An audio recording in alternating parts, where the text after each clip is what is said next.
we bought a van and it's in his name, but it's for the business. So would I be able to put that on my business taxes? So there's two ways you could do that as a business expense. You could, since the truck has already been purchased and it's in his name, then what you could do is essentially rent the truck in a way. So you're gonna if you use his truck you can deduct your mileage. You can keep track of your mileage expenses from when you go to business meetings, when you go to buy a product, and you know, just whatever business purpose you have for driving and using that truck. Now, what I would suggest in the future is you may want to just buy the truck in your company's name, depending on what it is. Okay, because if depending on what you're going to be using the truck for and all that. But okay, let me give you a worst case scenario. Let's say that you're driving down the road and you run over somebody and kill them. All right, so they're always going to sue the driver of the vehicle, and they're going to say that it was negligent or whatever.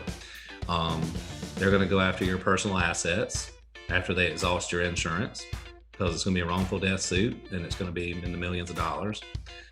So after they exhaust your personal assets, after they exhaust your insurance level, which maybe you've got, I think the basic required coverage in Georgia is only $30,000. So after they exhaust that, then they're going to go after your personal assets and anything that's not already, essentially not tied down already, like anything that you've got equity in, they're going to try to take.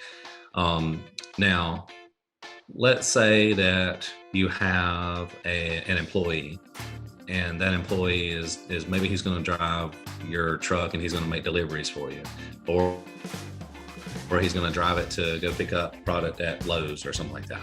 If he was in the company's duties in driving that vehicle at time of the accident and he ran over somebody, then they can sue the driver, and they can sue, try to take his personal assets, whatever, after they exhaust his insurance.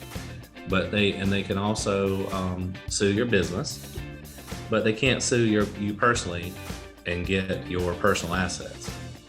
So you have protection if it's owned by the company and driven in the course of business for the company. So those are the kinds of things you have to think about when it comes to ownership of assets.